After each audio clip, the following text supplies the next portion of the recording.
en lo que es la estructura y cómo está organizado en diferentes segmentos que se conocen como las unidades, como los genes, que son la unidad funcional de la información genética, ¿sí? Es importante destacar que ustedes llegan en una época, por decirlo así, muy avanzada, en donde tenemos nosotros un conocimiento muy fino de lo que es el genoma. Como ustedes bien saben, desde hace varios años se estableció un proyecto de gran envergadura para conocer la secuencia completa del genoma humano. Eso se logró ya hace casi 30 años y fue uno de los logros científicos más importantes de los últimos tiempos.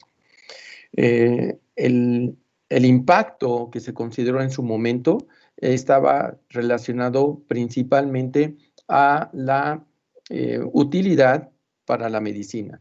Y justamente se sigue considerando que esto nos va a poner en un punto de gran relevancia desde muchos sentidos. Ya hemos destacado que justamente la genética va a ser la principal en aprovechar dicha información desde el punto de vista de prevención, de diagnóstico, de terapia e inclusive de rehabilitación. De esta manera, actualmente tenemos nosotros conocimiento de cada uno de los nucleótidos que constituye el genoma. Como ustedes bien saben, el genoma humano está constituido por la totalidad del ácido nucleico presente en el núcleo. El genoma humano tiene un gran reto. Ese reto es el de establecer una organización que le brinde la oportunidad de ser utilizado al momento en que éste se requiera, particularmente ante ciertas necesidades que son claves para la subsistencia, inicialmente de las células, después de un tejido, pero indudablemente repercuten en la integridad de los órganos y en la función del organismo. La manera en cómo está organizada dicha información la podemos nosotros vislumbrar desde dos niveles de complejidad. Aquella en la cual podemos nosotros distinguir la información que se encuentra a lo largo de la cadena de ADN. Y entonces estaremos hablando de una estructura bidimensional, es decir, qué información se encuentra primero y qué información se encuentra después. Básicamente, esto se organiza a partir del nucleótido que se empieza a transcribir y decimos que esa es la posición +1. La secuencia que se encuentra antes de este inicio de la transcripción se conoce como menos sucesivamente, ¿de acuerdo? De esta manera, nosotros vamos a poder identificar qué componentes se encuentran distribuidos río abajo, es decir, en la numeración positiva, o río arriba, en la posición no transcrita. Esto nos brinda la oportunidad de conocer justamente los pedazos o segmentos del ADN que van a ser transcritos, porque como habíamos dicho, la numeración hacia abajo, río abajo, es numeración positiva y justamente incluye lo que se conoce como la unidad transcripcional. Y luego tenemos la información que se encuentra río arriba, es decir, en la numeración negativa. De manera general, aunque no estrictamente, la mayor parte de la información que regula la expresión se encuentra en los extremos negativos o río arriba. Sin embargo, es importante que tengamos en cuenta que hay pedazos de la información genética que no son transcritos, ¿sí? Es decir, que no van a producir RNAs a través de la transcripción, ¿sí? Y básicamente eso incluiría a los elementos reguladores. que son justamente estos segmentos que estamos refiriendo aquí como no transcritos. Ahora bien, una vez que nosotros sabemos cómo están organizados a lo largo de un cromosoma, porque como ustedes bien saben, la información genética está también dividida en segmentos, ¿sí? O sea, no es que toda la información esté en una sola molécula. Esos fragmentos de ADN es lo que nosotros llamamos cromosomas. Y a su vez, estos cromosomas, que es una cadena muy larga de ADN, puede adquirir una estructura tridimensional, es decir, cómo esta información se va a organizar en el espacio, particularmente en lo que llamamos nosotros el nucleoplasma, es decir, el líquido que se encuentra dentro del núcleo. Ahora bien, estas dos organizaciones, tanto la bidimensional como la tridimensional, van a permitir que ciertos dominios o regiones del genoma puedan manifestarse, o es decir, que lleven a cabo la producción de un RNA que a su vez va a modificar alguna función de la célula. A eso es lo que nosotros le vamos a llamar manifestación de la información, porque justamente lo que pueda hacer esa molécula de RNA va a impactar en cómo va a funcionar una célula, ¿sí? Finalmente, la cantidad de información que se ha generado gracias al conocimiento que tenemos inicialmente de la secuencia completa del ADN, ahora lo que interesa es saber cuántas moléculas, en qué momento y para qué se generan los transcritos, es decir, los RNAs, que es el siguiente nivel de complejidad que vamos a encontrar en lo que se conoce como el flujo de la información genética, para llegar finalmente a las proteínas, que son las que hasta este momento se consideran como las más relevantes para observar la manifestación de la información. Pero como ya ustedes bien saben, es factible que tengamos nosotros también participación del RNA que se transcribe, pero que no se traduce. Es decir, hay macromoléculas de origen nucleotídico que tienen impacto en la fisiología celular y que no van a producir proteínas. Ahora bien, ya hemos destacado que la cantidad de información que se tiene para estos diferentes niveles de organización del flujo de la información es tan grande que se han generado ciencias que estudian justamente la totalidad de dicha información, las cuales las decimos las ciencias ómicas. Y estas, la epigenómica, la genómica, ¿sí? La transcriptómica, la proteómica, la metabolómica y el microbioma, ¿sí? Este último todavía apenas está caracterizando y todavía tendremos mucho que aprender del impacto que tiene el conjunto de reacciones que están presentes en las diferentes especies de bacterias que nos acompañan en la vida, ¿no? A todos los niveles, ¿no? Desde la piel, la cavidad bucal, en los intestinos, en el estómago, en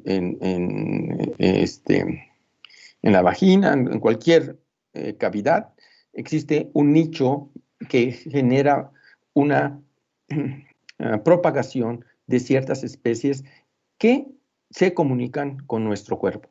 Y esto impacta en el desarrollo de enfermedades, que es algo muy interesante que en los próximos años se irá profundizando. ¿Preguntas o dudas aquí?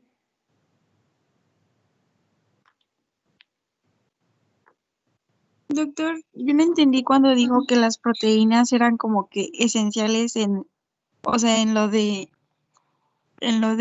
los cromosomas. A ver, no sé. Yo comentaba que los cromosomas son pedazos del ADN. Y estos tienen segmentos que nos van a permitir generar un RNA mensajero, a lo cual le llamamos nosotros genes, ¿sí? Los RNAs, Sí. a su vez, algunos van a producir proteínas. Y hasta el momento actual se considera que las proteínas son las principales moléculas o macromoléculas que nos dan la función de la información genética. ¿Sí? O sea, la mayor parte de actividades y trabajo que hace una célula tiene como soporte a una proteína. Sin embargo, lo que ya les he comentado es que hay RNAs que se producen que no van a producir proteína y que van a ser capaces de regular una función. Y desde esa perspectiva son tan relevantes como aquellos que producen una proteína, ¿sí? Solo que son más complejos porque aún no entendemos cómo regulan las funciones, ¿sí? Que ese es algo que tendremos que ir descubriendo en los próximos años. No sé si eso ya haya aclarado tu duda. Sí, entonces ese sería como el RNA basura. Eso hay que quitarse ya de la mente. Hay todavía esos términos que son muy inadecuados. Se consideró antes que había DNA basura, y después que había RNA que así que no servía, así como tú lo dices, que es basura, pero definitivamente Ajá, pero sí sirve porque regula actividades, pero todavía no sabemos cómo. no sabemos cómo. Ya se intuyen varios aspectos, pero todavía son muy elementales, ¿no? Tienen que ver con la estructura tridimensional que acabamos de ver, la manera en cómo el genoma se organiza en el espacio, en el nucleoplasma, está relacionado justo con la posibilidad de que los RNAs funcionen como andamiajes para que estos adquieran la estructura tridimensional necesaria para su función. Entonces, esa es una de las funciones. Y otra es la de regular la tasa de traducción, bien, la vida media de un RNA, ¿no? Son algunas que va a haber muchas más. Nada más una situación que es relevante que ustedes sepan, es que se sabe que circulando hay RNAs, o sea, en el plasma. Entonces, ¿por qué hay RNAs en el plasma? ¿No? O sea, ¿qué están haciendo en el plasma? Entonces, es algo que de alguna manera está abriendo posibilidades de identificar moléculas que viajan en la sangre para que tengan una función como hormonas, ¿sí? Eso es algo muy complejo que todavía no, definitivamente, todavía no sabemos bien cómo está funcionando, pero indudablemente cambiar nuestra manera de pensar de cómo se comunican las células. Y desde el punto de vista evolutivo esto es muy importante porque, como recordarán sus clases de biología celular, destacábamos que nuestro planeta se originó a través de el RNA, o sea, lo que se originó inicialmente en nuestro planeta fue RNA. Ahora, ¿por qué no pensar que ese mismo RNA evolucionó y está generando todavía relevancia en los organismos actuales, ¿no? Ejemplo es la ribosima que participa en la síntesis de proteína. ¿Cómo se llama? No llevaron biología celular. ¿No? Transcriptasa. La peptidil transferasa. ¿Sí? Bueno, vamos a seguir. En lo que respecta a esta organización, lo primero es que debemos de conocer cómo está integrado, y el cómo está integrado implica el saber su dimensión, es decir, su tamaño. Esto ya se conoce y son aproximadamente 3.200 pares de bases, o sea, 3.2 por 10 a la 9 nucleótidos que se encuentran arreglados dentro del núcleo. Otra manera de decir la cantidad total del genoma humano es son 3.200 megabases, ¿sí? Como ustedes bien saben, estos están organizados en 46 segmentos, que son 23 pares, 22 pares autosómicos y un par sexual. Y de estos 46 cromosomas, lo que se conoce es que aproximadamente hay entre 25.000 a 30.000 genes codificantes. Estos genes, a su vez, producen aproximadamente entre 100 a 150.000 diferentes transcritos. Y se especula que aproximadamente estarían dando origen a cerca de 1.000.000 de proteínas. Nada más. Imagínense, la complejidad va sumando. Y eso nada más es de lo que se transcribe y que se traduce. ¿Sí queda claro esto? Eso incluye solo, ¿cuánto? ¿Se acuerdan? Entre el 1 y 2% de la información genética, ¿sí? Del genoma. Eso que estoy diciendo es lo que genera solo digamos, el 1%. Y el 99% restante, ¿qué hace? O sea, no es Se supone que basura, es el que no sabemos, ¿no? es de lo que todavía nos falta identificar. Estos son genes no codificantes y es lo que habíamos dicho, un gran desafío para la genética molecular actual, ¿sí? Nada más para que se den una idea. Estas variantes que yo estoy diciendo que son 150.000 son de transcritos alternativos, es decir, que se producen como RNAs que se cortan y se pegan. ¿Se acuerdan del empalme y del empalmosoma? Eso nos genera cerca de 5 veces más variantes.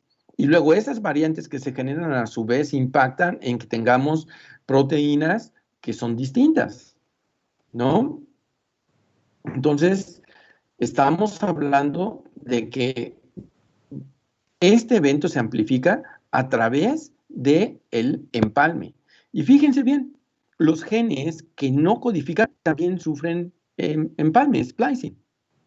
Entonces, eso todavía complica todavía más la magnitud de lo que esperamos son los genes presentes en el ser humano, ¿no? O en cualquier organismo, porque no, esto que estamos hablando no es exclusivo para el ser humano, es de todos los organismos. Bien, entonces, ustedes bien saben que esto del genoma implica que aproximadamente tenemos nosotros 2 metros de longitud, lo cual es un reto, porque se tiene que organizar en un espacio muy reducido que mide aproximadamente 6 micras, que es el tamaño del núcleo eucariota, ¿sí? Nada más para que se den cuenta, es como si ustedes tuvieran una cuerda que midiera 40 kilómetros, imagínense, 40 kilómetros. Y esa la tienen ustedes que enredar en el espacio de una pelota de tenis. Y ahora yo les digo, en 15 segundos necesito que me prendas el gen de la distrofina o que me prendas el gen de la acetilcolinesterasa en los próximos 15 segundos. O sea, ¿se imaginan cómo es necesario desenredar todo eso, identificar dónde está y hacer que se produzca el RNA mensajero que se necesita? O sea, esto habla de la complejidad del arreglo tridimensional que debe de tener el genoma para estar disponible en el momento en que se requiera. ¿Sí queda claro esto? O sea, eso es fantástico porque implica justamente saber en dónde se encuentra cada uno de los genes y saber si está o no está disponible para poder responder a una necesidad. ¿Sí? Entonces, este arreglo que debe tener cada uno de los cromosomas es una función que recae en un conjunto de macromoléculas, ¿sí? Esas macromoléculas pues son tanto proteínas estructurales como proteínas reguladoras y evidentemente el ácido desoxirribonucleico, que es donde se encuentra el genoma, ¿sí? Esto nos genera lo que se conoce como la cromatina. Y esto, cuando se arregla en cada uno de estos segmentitos que habíamos dicho previamente, pues es lo que nos da a los cromosomas. Esta es la estructura general. Sin embargo, debemos de tener en cuenta que esa estructura, a su vez, se puede distribuir en dos grandes componentes, que es la eucromatina y la heterocromatina. Cuando hablamos de eucromatina, está relacionada a los segmentos de la ADN que se encuentran relajados, es decir, aquellos que se encuentran disponibles para ser utilizado en el momento en que éste se requiera. Por otra parte, tenemos a la heterocromatina, que tiene una estructura contraria a la que acabamos de mencionar, en donde se encuentra condensada, es decir, altamente compacta y que denota regiones del genoma que se encuentran reprimidas. Estos eventos de cambio de organización son claves porque establecen qué no se va a expresar, que es la heterocromatina, y lo que sí se va a expresar, que es la eucromatina. Ustedes ya bien conocen esta imagen en donde, ¿sí? Ay, perdón que le interrumpa. Es que hace rato sobre esa diapositiva usted había dicho que, bueno, por ejemplo, así como que necesitaba que un gen estuviera disponible en 15 segundos, ¿no? Pero, o sea, entiendo que era un ejemplo, pero sí se tiene como medido el tiempo en el que se hace ese cambio de conformación. Más o menos lo que te decía era con respecto a los niveles, a los tiempos requeridos para la expresión, ¿sí?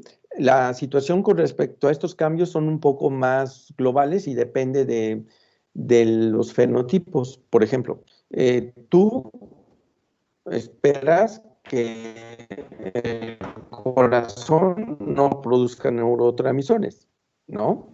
El corazón está especializado en producir proteínas que son necesarias para la contracción.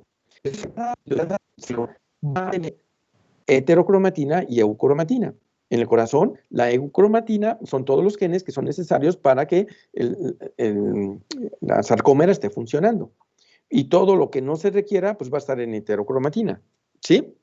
Ahora, dentro de la eucromatina vamos a tener un evento de cambio para poder establecer que se exprese más eficientemente, ¿sí? Y sí, se han hecho cálculos con respecto a los tiempos. Ahorita no tengo, digamos, el tiempo preciso de configuración entre heterocromatina y eucromatina finos, ¿sí? Pero sí te puedo decir que para que se pueda compactar extremadamente para que tú veas, para que lleves a cabo la mitosis, que es el grado de compactación máximo, puede tomar 15 minutos, ¿sí? Y en otros 15 minutos ya tienes tú a la cromatina lo suficientemente relajada. Pero son en ocasiones tiempos más pequeños, como los que te acabo de decir, de segundos, para que puedas expresar a un gen, que es lo que vamos a ver un poquito más adelante. Vale, Doc, muchas gracias.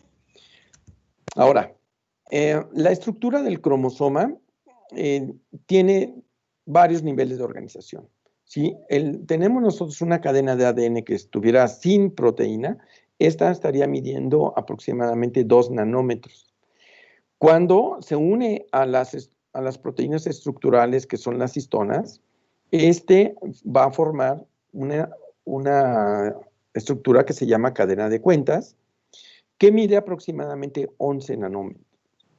Y luego viene el selenoide, que es una fibra de 30 nanómetros. Es un arreglo espacial en donde se pliegan la cadena de cuentas. A su vez, la fibra de 30 nanómetros también se va a plegar sobre un eje central. que es el cromómero.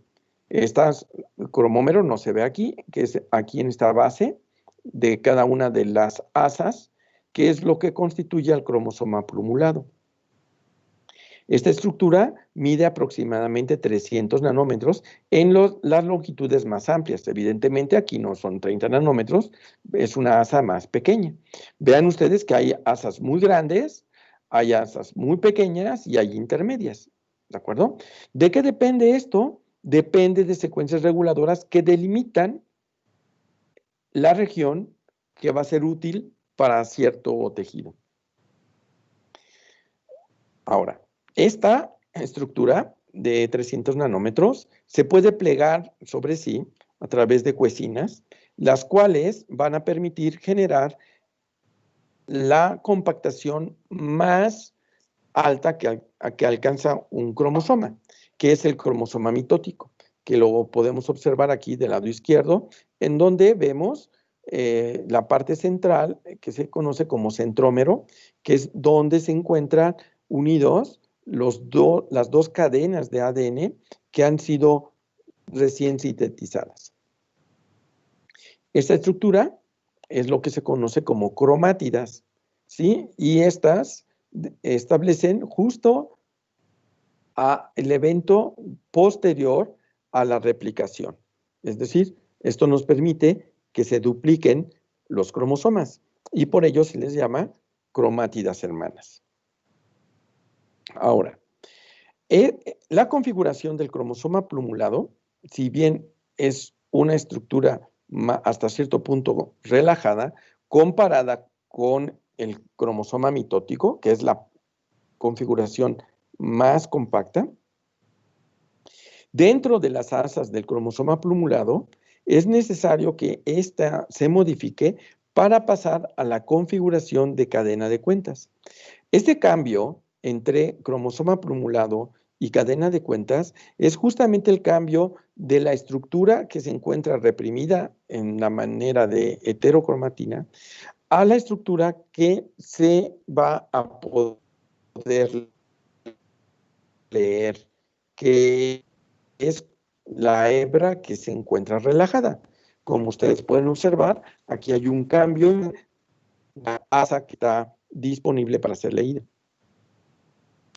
Estos eventos de cambio estructurales han podido ser evaluados en la mosca de la fruta, lo que se conocen como los PUFs, ¿sí? que son zonas del cromosoma en el cual hay una activa transcripción. Para que esto se lleve a cabo, van a participar un conjunto de proteínas que son enzimas modificadoras de histonas y los complejos remodeladores de la cromatina. Estos últimos son los determinantes para definir la región que debe de estar compacta o reprimida y la región que debe de estar relajada o disponible transcripcionalmente. Estos complejos son del complejo tritórax, que es para relajar, y el complejo policom, que es para reprimir o para compactar. Vean ustedes. Ahora, si nosotros vemos con mayor detalle las asas que aquí se ven del cromosoma plumulado, aquí nada más vemos una asa, pero realmente lo que sucede es que se generan dominios dentro de una asa, ¿sí? Aquí vemos cómo el asa de un cromosoma plumulado va a tener pequeños segmentos que se organizan entre sí de manera reproducible. Vean ustedes, aquí tenemos este dominio que tiene diferentes segmentos que van a estar orientados en el espacio y se puede observar justo cómo las diferentes asas están muy bien organizadas. ¿Por qué es esto? Porque ya habíamos destacado que aquí se puede generar que se relaje y se pueda leer un 1 o 2 o 3 o 4 o 5 genes sobre el mismo dominio. Estas zonas de arreglo tridimensional, porque si se dan cuenta, este ya está haciendo como un ovillo, lo cual se conoce como glóbulos fractales. Los glóbulos fractales son dominios de las asas del cromosoma plumulado que van a adquirir una organización tridimensional para poder estar expuestos a eventos reguladores. Destaca aquí, fíjense bien, cómo todas las zonas están teniendo un dominio hacia el nucleoplasma. ¿Qué es lo que decíamos? Que es el líquido del núcleo. Y es en donde va a recibir las señales para determinar que cambie de este complejo a esta otra configuración. Hay experimentos que ya se han realizado dentro del núcleo a través de experimentos de Fish para analizar la estructura tridimensional de los cromosomas. Y lo que se observa es que hay dominios claramente definidos para cada uno de los diferentes cromosomas. Hace rato lo que veíamos era un segmento de un cromosoma. Y aquí lo que estamos viendo son cómo se arregla cada cromosoma. Cromosoma 2, aquí el cromosoma 12, acá el 14, ¿sí? Acá el 1. Este evento de distribución espacial es reproducible. ¿Qué quiere decir? Cada vez que una célula se divide, la célula hija tiene que adquirir la distribución de la cromatina de la misma manera, ¿sí?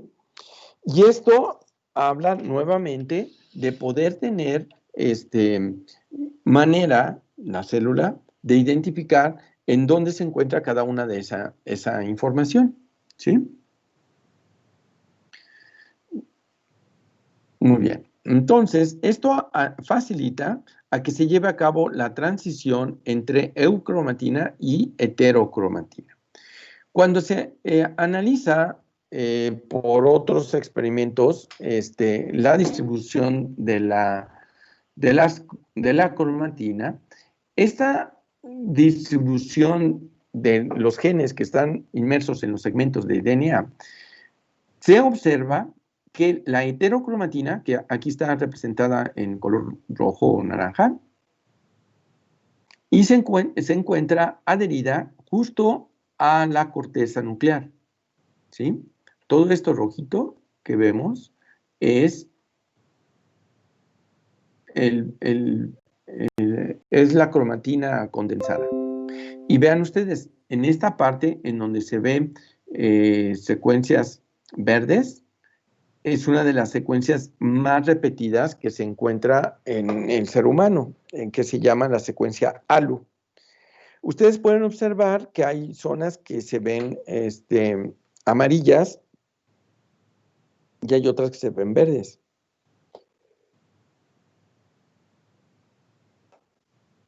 Esto está relacionado a que las secuencias ALU son secuencias repetidas, son millones de copias y que por lo regular regulan a genes que van a estar siendo transcritos, ¿sí?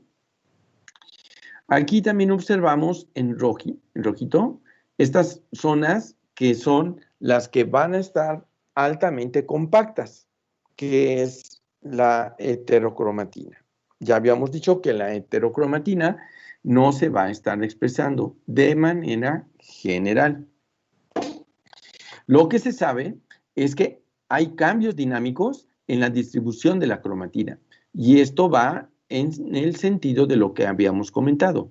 Es decir, los segmentos de DNA que van a ser leídos y que pueden ser mantenidos en la función de la célula son aquellos que se encuentran justamente en el centro, que es la eucromatina. Entonces aquí se observa que cuando el gen está apagado, este va a estar adosado a la parte interna del núcleo. Y cuando se expresa, es decir, se prende, entonces el dominio cambia de ubicación, pasa de la región perinuclear a la región más central del núcleo. Y eso, evidentemente, implica también cambios estructurales serios sobre la estructura. Y aquí se representa por esta hebra que está alejada del ovillo, que es una manera de representar cómo se lleva a cabo la relajación de estos genes con respecto a los genes que están en la configuración de gen prendido, ¿sí? Ahora, este evento de hacer que se relaje, se contraiga o se comprima y luego otra vez se relaje y se comprima, pues son mecanismos que pueden estar favoreciendo a que un segmento del DNA se pueda romper y luego este que está roto pueda ser transferido a otros lugares, ¿sí? Y ya es parte de la base de las alteraciones genéticas que suceden en los organismos. Ahora, desde el punto de vista bidimensional, ya habíamos destacado que es las secuencias que van a estar relacionadas a si se transcribe o no se transcribe. Y luego tenemos que estas pueden llevar a cabo el evento de traducción. Sin embargo, también es conveniente resaltar que las secuencias pueden estar duplicadas, repetidas o muy repetidas. Y entonces los segmentos del DNA se pueden dividir justo en este sentido de si son secuencias únicas o si son secuencias repetidas, de 2 o más. Entonces, tenemos nosotros que el 50% de la información del genoma aproximadamente son secuencias únicas. Y esto es importante porque ya habíamos dicho que las secuencias exónicas que van a ser codificadas, pues es una información muy pequeña, ¿no? Entonces, si tenemos secuencias únicas, eso quiere decir que esas secuencias tienen un papel o una relevancia en la fisiología celular. Luego tenemos el otro 50% que son secuencias repetidas. Entonces, esto nos pone en balance que las secuencias que están ahí altamente descritas en el núcleo tendrán un papel especial del cual todavía no podemos describirlo con facilidad. ¿Okay? Ahora, vean ustedes, de las secuencias únicas tenemos de las dos, las que son exónicas, que producen proteína, y las secuencias intrónicas que no van a producir proteína. Además de las intrónicas, que esas están inmersas en el RNA que se produce, tenemos además otras secuencias intergénicas únicas. Estas secuencias intergénicas son de las que habíamos comentado que son relevantes para regular la manera en cómo se va a transcribir y en qué cantidad y en qué lugar cualquier RNA, ¿sí?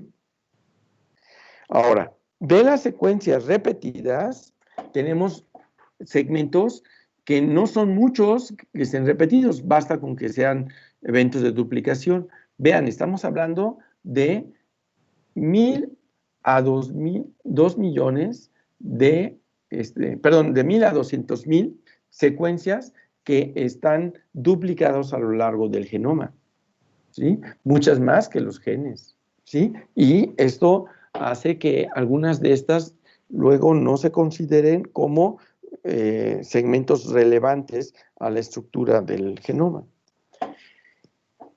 Tenemos otro que son las secuencias repetidas sencillas. Estas miden aproximadamente 14 pares de bases e implican aproximadamente el 2%. Y luego tenemos otros 3 elementos que son de los más frecuentes, que son los transposones fósiles. Esto que está aquí en gris. Esos son eventos de infecciones retrovirales de hace mucho tiempo, ¿sí? De hecho, algunas de estas secuencias tienen similitud a virus que normalmente se encuentran en la naturaleza, ¿sí?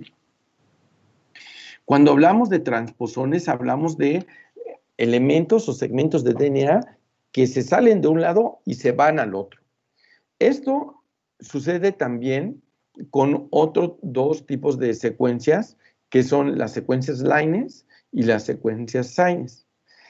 Ambas son pequeños elementos de la secuencia, cortos o largos, que son intercambiados o intercambiables, que es lo que sucede justamente con el transposón. El transposón cambia inclusive de especies.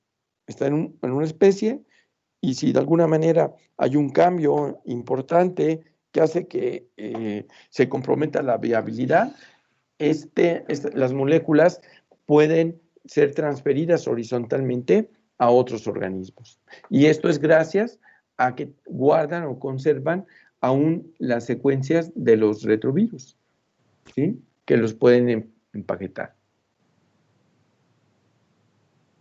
Bien. De manera adicional, tenemos nosotros otro tipo de secuencias que son muy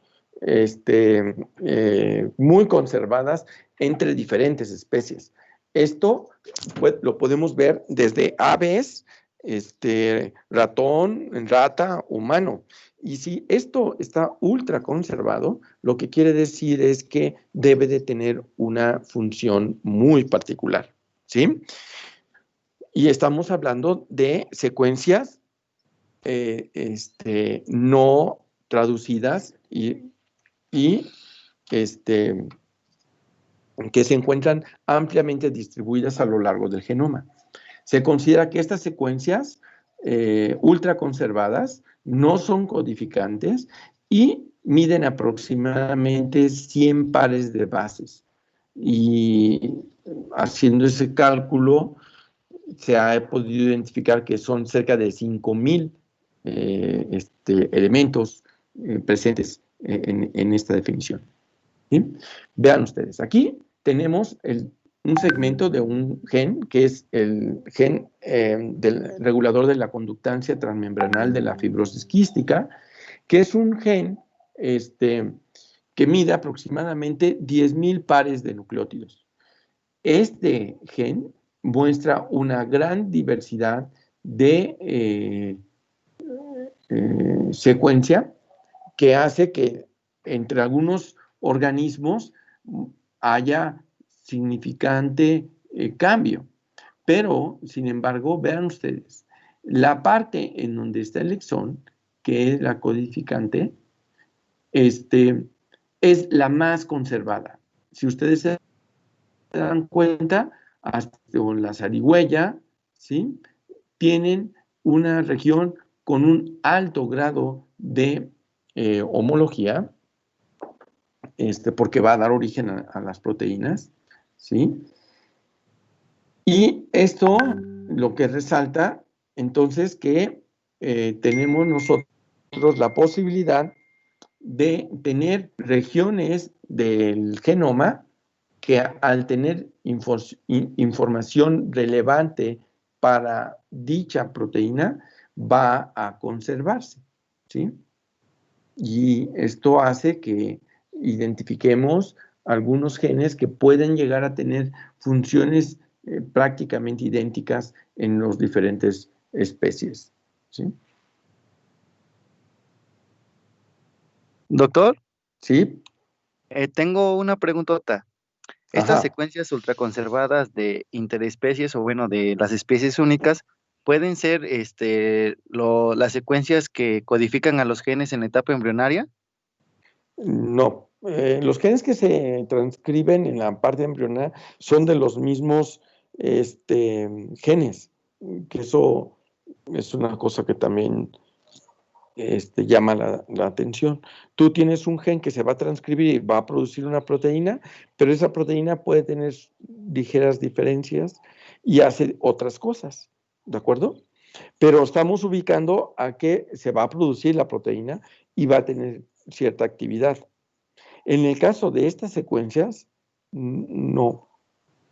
Bueno, estas secuencias, como ya lo decía, son no codificantes, ¿sí?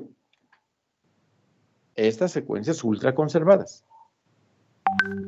Y lo que se propone es que puede estar regulando mecanismos globales de la transcripción, no tanto para un gen, sino más bien dominios que deben de mantenerse expresándose de manera muy selectiva e importante para las células. ¿Sí? Ah, ya entonces serían como Bueno. secuencias reguladoras, ¿no?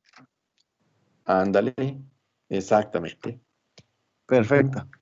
Sí, básicamente esto es lo que estaríamos considerando, pero ya les había comentado hace rato que esto podría estar relacionado con regular de manera importante las asas del cromosoma plumulado, ¿no? Bueno, entonces, ahora veamos. Lo que llama la atención es que del genoma humano se va a llevar a cabo la transcripción de dos grandes tipos de moléculas. Aquellos que van a irse al ribosoma, que se llama ARNs codificantes, que vienen sumando aproximadamente hasta el 2.5%. Estos RNAs se procesan, es decir, se cortan y después se ligan, ¿de acuerdo? Una vez que se ligan, forman ya el RNA mensajero maduro y finalmente salen del núcleo, ¿sí? Por lo regular, esto sucede en los ARN mensajeros, que son producidos por la RNA polimerasa 2. Luego tenemos las secuencias no codificantes. Las secuencias no codificantes implican, fíjese bien, el 70%. Además, se pueden procesar, es decir, quitar, tenemos intrones de los RNAs no codificantes. Estos se van a procesar y en algunos casos ahí se quedan, no migran. Pero en otros salen del núcleo y todavía van más allá y establecen comunicación intermolecular entre otras organelos o células, ¿sí? Existe una diversidad de enzimas que van a estar transcribiendo RNAs. Entre las más importantes está la ARN el ARN ribosomal, que son dependientes del ARN polimerasa 1. También tenemos los ARNs de transferencia, que son dependientes de RNA polimerasa 2. Y luego tenemos una clasificación que ha surgido recientemente en donde tenemos ARN largos no codificantes que son mayores de 200 pares de base. Aquí hay un error en la diapositiva, es de 200 pares de base. ¿Sí? Déjenme arreglarlo de una vez porque si no... Esto... Bueno, voy a aprovechar para pasar la lista. Entonces, ya me pasé.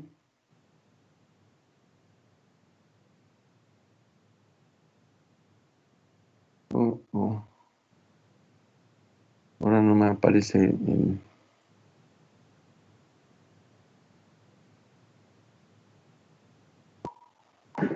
Doc, ¿los pequeños son menores de 200? Sí. Ok. A ver, creo que tengo que retirar el...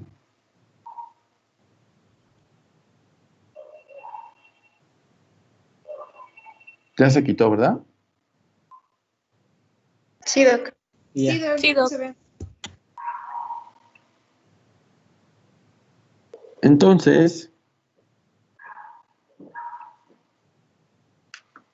Cuando hablamos de un RNA menor de 200 pares de bases, es un RNA largo no codificante pequeño, ¿sí? Y cuando son largos o grandes, son más de 200 pares de bases. Ambos son producto de la transcripción dependiente de RNA polimerasa 2, lo cual es clave para el evento de procesamiento, de ponerle capuchón y de ponerle polía, ¿no? Bien, ahora vamos a hablar de la definición de un gen. Un gen es un pedazo o un segmento de la secuencia de ADN o de ARN que se necesita para codificar uno o varios productos relacionados. Este tipo de macromolécula generada bien puede ser desde una proteína, que sería el grado máximo de transferencia de la información genética, o una ARN. Aquí lo más importante es que en ambos casos la macromolécula va a desempeñar una función específica. Y cuando eso estamos hablando, esto quiere decir que va a tener un impacto. Es decir, si tenemos una alteración en la secuencia, ya sea de un RNA que vaya a ser traducido o no, vamos a tener una enfermedad. ¿Queda claro?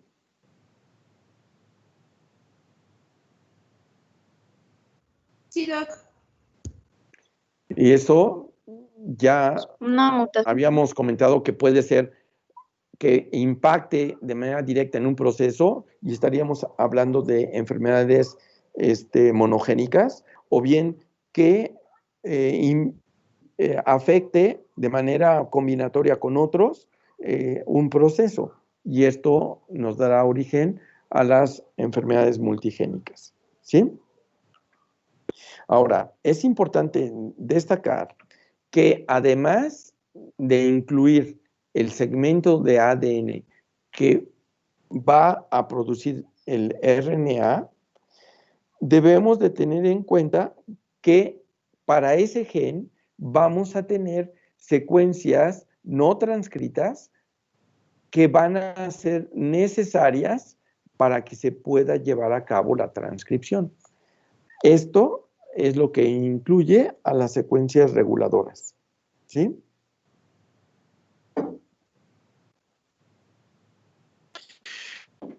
Relevante de resaltar es que desde el año 2000 se han ya identificado RNAs que no codifican y que se propone que van a regular la transcripción o la traducción de los genes.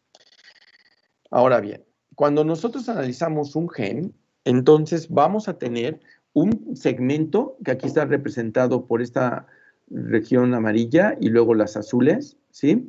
Que es lo que se conoce como la unidad transcripcional. La unidad transcripcional es el pedazo de DNA que va a dar pauta a que se sintetice un RNA, ¿sí? A ese RNA que se transcribe de la unidad transcripcional se le conoce como transcrito primario y es del mismo tamaño que la unidad transcripcional. Hacia el extremo izquierdo ya habíamos comentado que vamos a tener al promotor.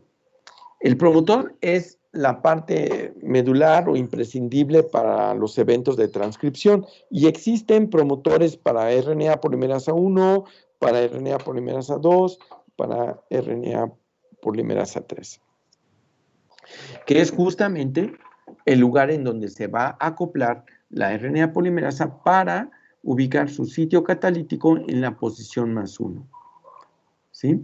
De esta manera, esta región reguladora va a establecer cuándo se debe de expresar un gen, dónde se debe de sintetizar o cuánto se debe de producir, ¿sí? Es decir, las secuencias reguladoras van a proveer 3 informaciones sustantivas: la información en tiempo o temporal, la de información en lugar espacial y finalmente lo que viene siendo la cantidad, ¿sí? Doctor, ¿y cuál es la que está relacionada con la temporalidad? ¿Es lo mismo que la del tiempo y en cuándo? Ajá. Sí, estos Es que son yo no como había entendido sinónimos. como que el tiempo que dura o algo así. Sí, justamente es en ese sentido. Tienes, o sea, cuando tiene dos connotaciones. El tiempo, como así tú lo entiendes, de cuánto dura, ¿sí? Pero también es durante qué proceso. Digamos, los genes que tú tienes, que se producen cuando uno es embrión, son diferentes. Y también son diferentes cuando se expresan en el feto. Y no se diga en el recién nacido, o en la adolescencia, o en el adulto, ¿sí? A eso nos referimos como temporal, además de esto que comentas de cuánto tiempo lo voy a dejar que se pueda copiar, ¿sí? También el dónde, es decir, esta es información espacial, es decir, en arriba, abajo, ventralmente, dorsalmente, caudalmente, cefálicamente, es decir, determina el lugar. Y finalmente el nivel de expresión, es decir, produzco 100 moléculas de RNA o 50 o 2, ¿sí? Eso recae en las secuencias reguladoras. De esta manera, nosotros podemos ver el genoma como, digamos, el rector de cualquier proceso fisiológico o patológico, en donde el genoma, a través de esta capacidad de definir qué transcritos se van a producir, van a permitir que inclusive algunos de esos transcritos puedan dividirse o generar variantes. Aquí nada más se representa 2, pero hay veces que hay unos genes que pueden producir hasta 50 diferentes transcritos, ¿sí? Lo cual lo hace extremadamente complejo, ¿sí? Pero una vez que tenemos nosotros las proteínas, podemos nosotros observar que va a haber interacción entre ellas. O sea, esta con esta otra y además con esta de en medio. Esto que de alguna manera nos va a generar es diversificación de la información genética. Y esto abre pauta para que puedan interactuar entre ellas y formar un entramado, una red de genes que van a estar relacionados con cierta actividad imprescindible de la célula. ¿Me escuchan bien? Sí, doc, de repente como que se Sí, corta doctor. poquito. Pero sí es entendible. Sí, sí es entendible, nada más se le va tantito la voz a veces. Como que va medio. Bien. Sí, dime. ¿Qué pasó? ¿Todo bien? Sí, todo bien. Todo bien, doc. Bueno, entonces ahora tenemos que esa posibilidad de interactuar de las diferentes proteínas es lo que va a formar lo que ya ustedes conocen como complejos macromoleculares. Que otra manera de verlo es que generen redes que van a estar interactuando unas con otras. Como ustedes pueden observar aquí, tenemos esta proteína, esta y esta, que forman un agregado, un complejo macromolecular que tiene impacto en la motilidad. Pero hay otra proteína muy distinta que es independiente totalmente de ese complejo, que también impacta en motilidad. Entonces, si se dan cuenta, cada función celular, que no es otra cosa más que un proceso, ¿sí?, puede estar mediado a través de una compleja interacción proteica que es lo que nos genera esta red de genes, ¿sí? El conjunto de cada una de estas diferentes funciones, a su vez, me va a manifestar una función de un órgano o la estructura de alguna región del cuerpo, o bien la respuesta que debo de emitir ante un cambio, ya sea interno de la célula, entre la célula, o externo con el ambiente, ¿sí? Así podemos nosotros distinguir lo que es el genotipo, que prácticamente es la información genética, que se encuentra almacenada en el DNA, en el cual además puede mostrar diferencias, cambios sutiles, lo que va a impactar en el ARN que es transcrito. Y finalmente en la proteína, que es justamente el último eslabón dentro de este flujo de información genética. Ahora, el impacto que va a tener esa macromolécula en la fisiología celular es lo que le vamos a llamar nosotros el fenotipo, es decir, lo que se manifiesta. La manifestación de la información genética no es otra cosa más que la adquisición tridimensional de la relación entre diferentes proteínas para una función dada. ¿Sí? Y así, entonces, el impacto de esa información en el fenotipo lo podemos ver desde el punto de vista estructural pequeño, ¿sí? A nivel de la molécula o de la célula o del tejido. Finalmente, ya habíamos destacado que esta red de genes va a establecer el comportamiento diferente de un órgano, y eso impacta en la fisiología del organismo, ¿sí? Evidentemente esto que hablamos de función está relacionado con una actividad bioquímica, es decir, algo que haga la proteína. Y eso, a su vez, está siendo limitado o contenido por otros procesos que se encuentran en la célula y permiten la adecuada coordinación de funciones. Finalmente,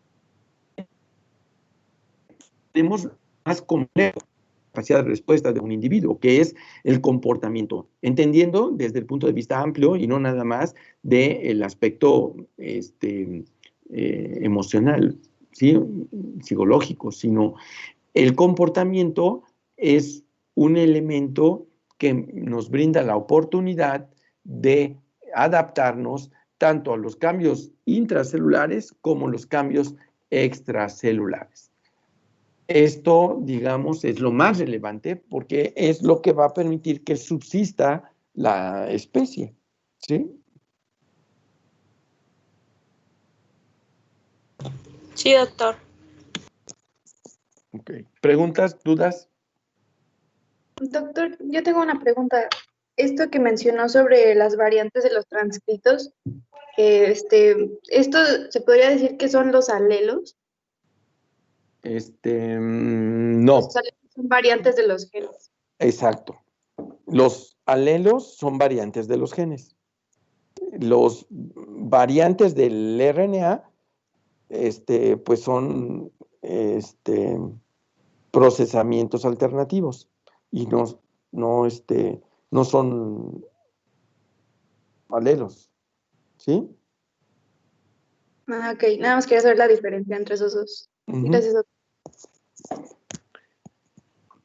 Bueno, entonces, ahora, estos eventos donde se produce un RNA van a ser debidos a las secuencias que controlan su expresión. En otras palabras, son las secuencias reguladoras. Ya saben ustedes que las dividimos en la secuencia promotora, que es la región en donde se une la maquinaria basal y la ARN polimerasa, y las secuencias reguladoras a distancia, que son las incrementadoras, las silenciadoras o las delimitadoras. Las incrementadoras son las que van a aumentar la expresión, activan la expresión, ¿sí? Y muchas de las veces esas son de manera tejido específica, ¿sí? Es decir, vamos a tener un pedacito de secuencia que va a aprender todos los genes neurales. Y hay un pedacito que puede llevar a cabo la regulación de la expresión de todos los genes epidermales, ¿sí? Estos son expresión que se dice tejido específico, ¿sí? Que solo se da en el tejido en donde corresponde la función. Después tenemos las secuencias silenciadoras, que son las que van a reprimir la transcripción, ¿sí? Y finalmente las delimitadoras, que van a establecer el dominio de influencia de las anteriores. Una de las razones de existir de esto es que tenemos que un gen que va a ser regulado puede ser por el enhancer o las incrementadoras que esté ubicado río arriba o río abajo. Entonces, esto es muy importante porque quiere decir que esa secuencia puede generar eventos reguladores a distancias importantes.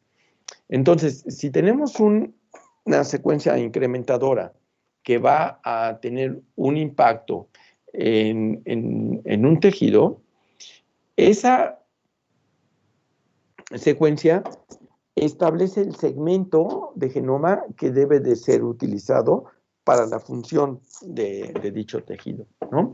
Entonces, las delimitadoras dicen, de aquí a acá es donde esta secuencia incrementadora va a regular, al igual que la silenciadora. Esto hace que se eficientice, es decir, podamos definir que hay un conjunto de genes que están relacionados y están en el mismo cromosoma para una función. Entonces, la delimitadora se pone como si fuera una ancla para definir de aquí a acá, estos genes se van a analizar idénticamente porque conservan su expresión tejido específica, ¿sí?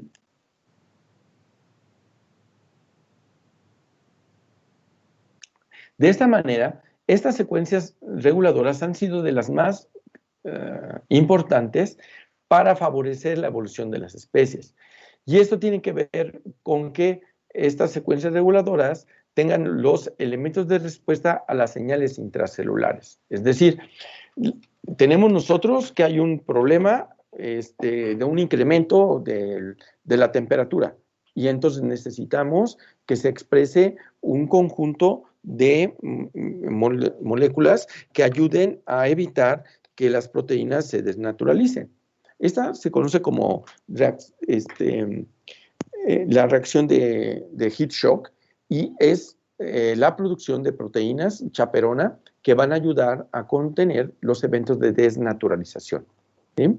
Entonces, estos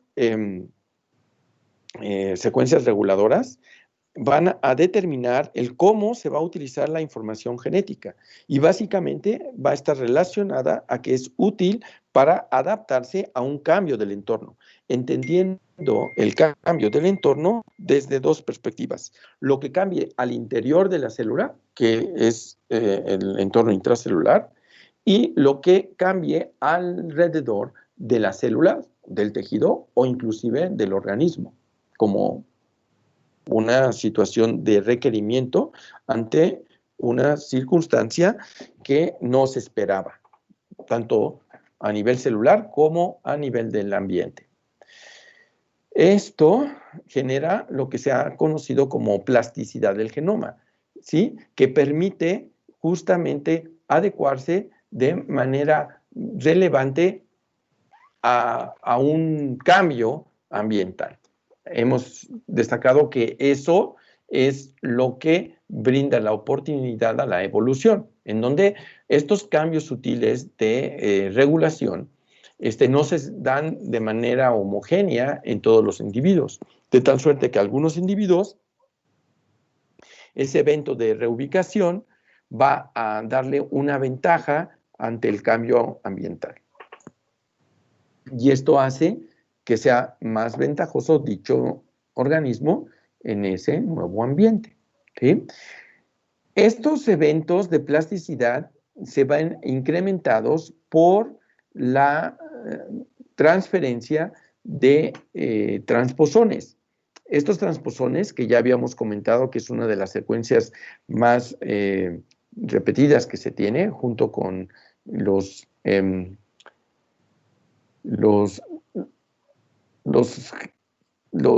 secuencias Lines y Sines, ¿sí?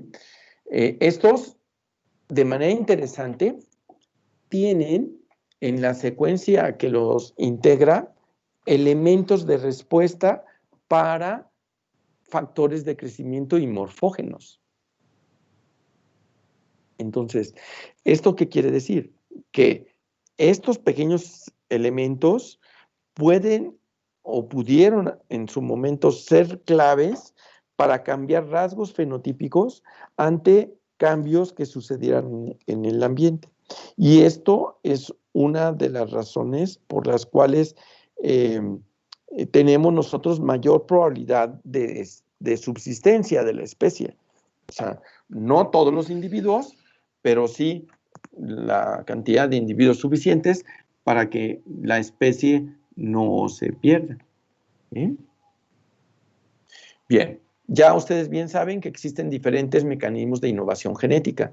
Además de estos eventos de plasticidad que tiene el genoma a través de los transposones, tenemos los eventos de mutación, los de duplicación, los de traspaso de segmentos, que consisten en que un pedazo de un gen pasa al otro gen, mientras que ese segundo gen le transfiere lo que se va a reemplazar por el primer evento de brinco que dan las secuencias.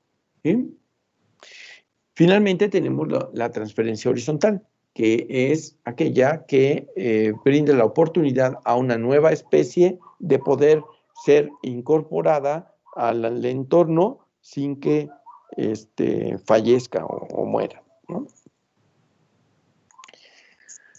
Bien, aquí tenemos un esquema que representa justamente las tres etapas del flujo de la información genética. Parte del DNA, en donde además tenemos que tener en mente el evento de replicación. Después viene la transcripción y finalmente la proteína, que es el producto de la traducción, cuando los ribosomas se incorporan al RNA que ha sido procesado previamente para tener el RNA mensajero maduro, el cual ahora puede ser usado por otros complejos proteicos, ¿sí? Bueno, ¿preguntas, dudas? Doctor, ¿puedo hacerle una pregunta? Es sobre lo de las secuencias reguladoras. Sí. Por ejemplo, habíamos visto que cuando una célula se diferencia, pues se activaban secuencias silenciadoras, ¿es cierto? Sí, las secuencias silenciadoras son las que van a establecer que ya no esté disponible la información genética en ese estirpe, en esa población celular. Ok. Por ejemplo, había visto yo en un libro de histología que habían tomado una célula huevo creo que de una rana era, y tomaron una célula de su piel y a esa célula de la piel le quitaron el núcleo y lo pasaron a la célula huevo. Y de esa célula huevo se creó una nueva rana. Entonces mi pregunta es, si las células de la piel ya estaban totalmente diferenciadas, tenían secuencias silenciadoras, ¿no? Para que se pudiera formar la rana, tuvieron que, ahora sí que deshacer esas secuencias silenciadoras, ¿no? Ajá. Mira, las secuencias silenciadoras están presentes, pero el que se usen depende de los factores reguladores. O sea, son las dos cosas. Ok. ¿Sí? Entonces, ¿esto qué quiere decir? Que un individuo o inclusive una célula tenga toda la información genética para el organismo completo. Pero este va a tener etiquetitas que pueden o no utilizarse dependiendo de el camino que vaya realizando durante el proceso de diferenciación. Ok, está muy bien. Ok, entonces, bueno, más que nada era como que si se podía hacer como que células, ahora sí que, como totipotenciales, si se les quitaban, ahora sí que las secuencias reguladoras o si se podían modificar, pero no se puede, ¿verdad? Entonces, No, eso depende de las señales, que es lo que ok, comentábamos aquí. ¿Dónde acá?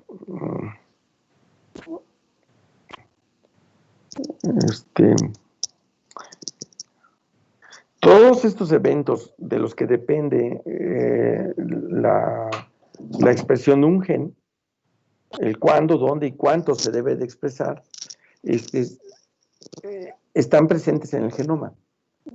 Y solo cuando ya pasa una etapa muy particular del proceso de desarrollo que se llama determinación, entonces ya la célula no puede hacer otra cosa más que aquello que se consideró inicialmente en ese organismo. ok. Gracias, doctor. Las secuencias están.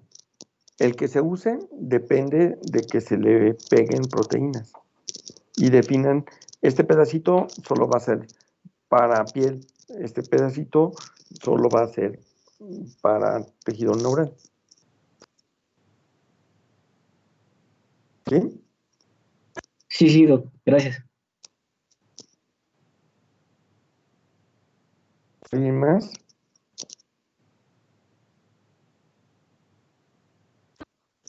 Creo que de momento no, Doc. Bueno, entonces ya ustedes conocen que tenemos diferentes procesos que van a participar en el flujo de la información genética. Y estos incluyen la reparación, la replicación, la transcripción y la traducción. Cada uno de ellos tiene diferentes etapas. En el caso de la reparación, pues es reconocer el daño, incorporar los complejos de eliminación de los segmentos dañados, la síntesis del segmento que se retiró para finalmente reconstituir la hebra, ¿no? Estas 4 etapas quiero que ustedes en un trabajo que les voy a solicitar describan qué componentes están requeridos para estos pasos, ¿no? Particularmente enzimas. ¿Bien? Doc, ¿podría repetirlo? Es que yo lo escuché mal, se le cortó la voz. Que voy a dejarles una tarea para que ustedes describan cada uno de los procesos. Vamos a empezar con 2, reparación y replicación, en donde me tienen que explicar cómo se reconoce el daño, luego cómo se incorporan los complejos para eliminar segmentos y luego cómo se lleva a cabo la síntesis del segmento para finalmente tener una descripción de la reconstitución de la hebra que fue recién sintetizada. ¿Sí? Sí, Doc, gracias. Para el caso de replicación, pues el reconocimiento del origen, la incorporación del complejo de replicación, la formación de las horquillas de replicación y la síntesis de ADN. Y finalmente la unión de los fragmentos sintetizados. Tanto para la transcripción como para la traducción tenemos las mismas etapas que ya ustedes bien conocen, que son inicio, elongación y terminación. Entonces, las próximas 2 semanas vamos a analizar 2 procesos, porque ya saben ustedes cómo se llevan a cabo. La reparación y la replicación nos toca el lunes, ¿sí? Y quiero que analicen, me hagan en media página la descripción del proceso. Tienen que entregar 2 páginas para el lunes, o más bien el domingo en la noche, ¿sí? Y la otra media página me van a describir una proteína que está participando en el proceso con una enfermedad, ¿sí? En donde deben de describir si es dominante o recesiva la alteración que se tiene. ¿Sí? y también la ubicación. Voy a subirla hoy, yo creo que las instrucciones. ¿De acuerdo? Sí, Doc, por favor. Sí, doctor. Bueno, y ahí le vamos a dejar hoy. Gracias, doctor. Gracias, doctor. De nada. Gracias. Bonito fin. Gracias, Doc. Gracias, Doc. Gracias, doctor. Déjame ver cómo paro aquí ahora.